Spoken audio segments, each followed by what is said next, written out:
Fala, nação santista! A Vila tá pulsando, o clima é de decisão e o coração do torcedor bate mais forte porque os bastidores do nosso Santos estão fervendo, com novidades quentíssimas, mudanças importantes no elenco e informações de bastidor que prometem mexer com o futuro do Peixe. Então, se você vive o Santos intensamente, já chega junto, deixa aquele like que representa a força da nossa torcida, se inscreve no canal e ative o sininho para ficar por dentro de tudo que envolve o nosso glorioso alvinegro praiano, porque agora a gente vai direto para a notícia que vem dando o que falar. O jovem lateral direito JP Chermonte, cria da base, sem espaço no elenco de 2025 com Kleber Xavier, está muito próximo de deixar a Vila Belmiro. O Santos já começa a traçar os próximos passos da temporada após o fim do Mundial de Clubes e com o clássico contra o Palmeiras adiado, o próximo jogo só acontece no dia 16 de julho contra o Flamengo na Vila, pela 13ª rodada do Brasileirão Betano, confronto esse que já é tratado como decisivo, já que o Santos ocupa a 15ª colocação com 11 pontos, mesma pontuação do Internacional que abre a zona da degola.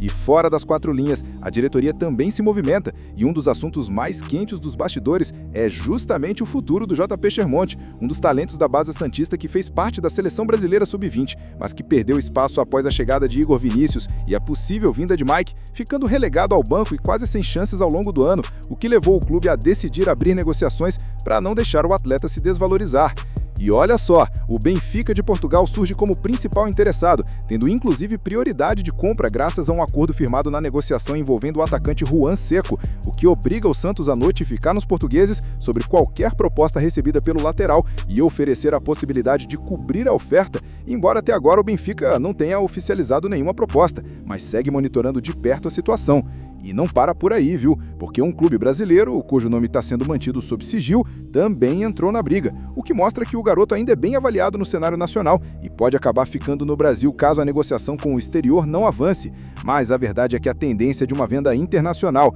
tanto para evitar reforçar um rival, quanto para aproveitar o câmbio e aliviar as finanças do clube que vive uma fase complicada. E embora tenha sido promovido com expectativas, Chermonte quase não jogou em 2025 e agora vive um momento decisivo na carreira, com contrato até 2026. E o Santos quer garantir pelo menos uma cláusula de porcentagem em caso de venda futura, para lucrar lá na frente. Tudo isso dentro de um contexto maior de reformulação do elenco, com a diretoria investindo em reforços e tentando melhorar o desempenho no Brasileirão. E por falar em reforço, vem aí a segunda notícia. O Santos tentou novamente contratar Rafael Veiga, mas o meia do Palmeiras recusou mais uma vez, deixando claro que seu foco é Europa. Isso mesmo, a diretoria do Peixe segue insistindo em buscar um nome de peso para o meio-campo e voltou à carga nos últimos dias com uma proposta direta, colocando Veiga como peça central no projeto do segundo turno do Brasileirão, mas a resposta foi negativa. O jogador reforçou seu desejo de atuar fora do Brasil, mesmo estando em baixa no Verdão e atualmente no banco sob o comando de Abel Ferreira. Aos 30 anos, ele entende que esse é o momento ideal para realizar o sonho de jogar na Europa, e essa preferência foi confirmada em conversas com seu staff. E mesmo com o Santos oferecendo protagonismo, liderança técnica e status de referência, o jogador manteve sua decisão firme, não descartando inclusive esperar uma nova janela ou até aceitar uma proposta menor no velho continente. E diante da nova negativa, Alexandre Matos revê a estratégia e começa a trabalhar com outros nomes. Essa já é a segunda tentativa frustrada com Veiga. A primeira aconteceu semanas atrás e também foi recusada. E agora o clube admite internamente que o jogador está fora dos planos para 2025, redirecionando os esforços para opções viáveis e mais alinhadas à realidade financeira atual, marcada por limitações orçamentárias e a necessidade urgente de equilíbrio, principalmente após os investimentos feitos na contratação de Mike e a desistência na negociação com Miljevic, que não avançou por questões extracampo e alto custo. E falando em Mike, o lateral direito ainda está em negociação, mas o avanço foi travado devido às exigências salariais consideradas altas demais para os padrões do Peixe, enquanto Miljevic, meia do Huracan,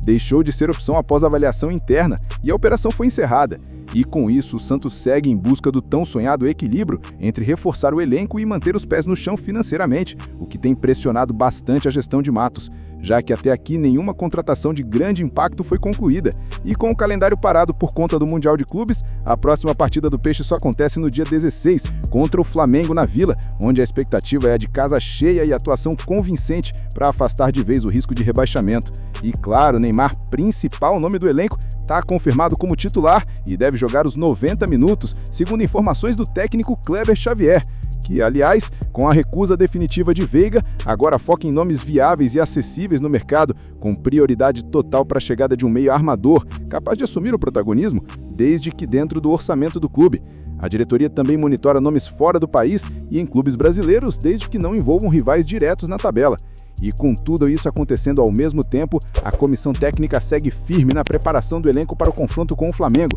um jogo em que só a vitória interessa e que pode marcar um novo momento na campanha santista.